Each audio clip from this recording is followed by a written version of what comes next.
Right. This is Rachael Stewart, and you're with Riding Shotgun. Welcome back.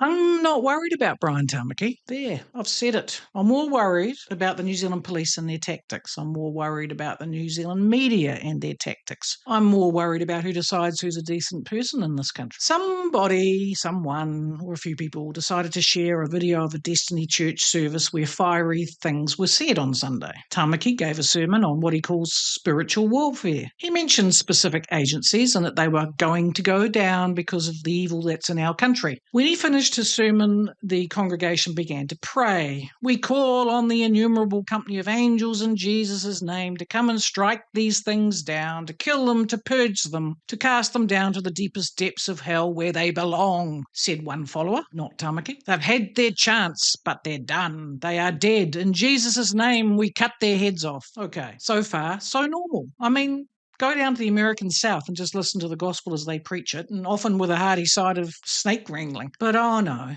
our Kiwi coppers decide that Tamaki is being literal, not biblical. Jesus H. Christ. The power of the New Zealand police is becoming, well, godlike. My other thought is about the guillotine crew cutting off the metaphorical head of Winston Peters just the other day. Somehow that has not concerned the police enough to act on. So the boys in blue have decided to believe the trade unionists who said it was just a symbolic protest and not real. But Brian Tamaki is not afforded the same leeway.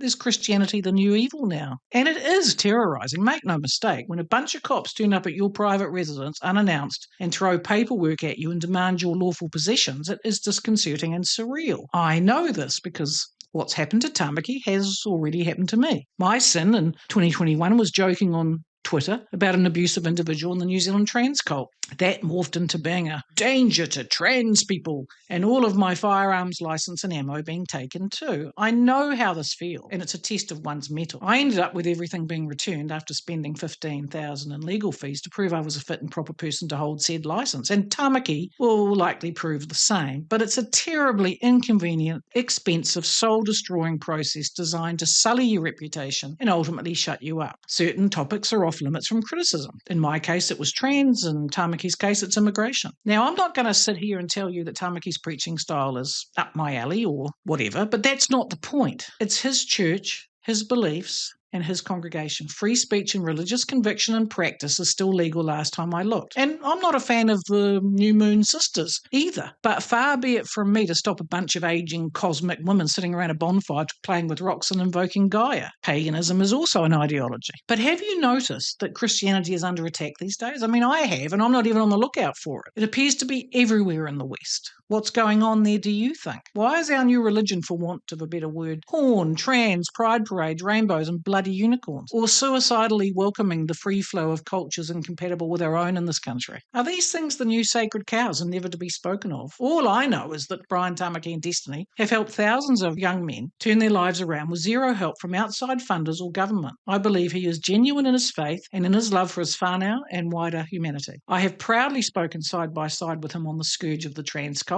and its effect on our children. I'd rather be in the trenches with Brian Tamaki than just about anyone I can name. He is a decent man with a sound heart, and that's why he invokes loyalty. And before you say it, no, he does not agree with my sexuality. And he's entitled to not agree with it. But he has never been anything but respectful to me and others. Hate the sin, love the sinner, and all that. And therein lies the lesson. What you are witnessing in real time with Brian Tamaki is the further erosion of free speech and the persecution of a person for his deeply held beliefs. Whether you agree with those beliefs is not the point. And if you, like many others who have been taught by our illustrious media to despise him, and the cops are betting on that, then the question has to be this. What happens when you say something just publicly enough to have the cops turn up at your door? Don't think it would never happen to you. I'm here to tell you, think again. And that was me this week.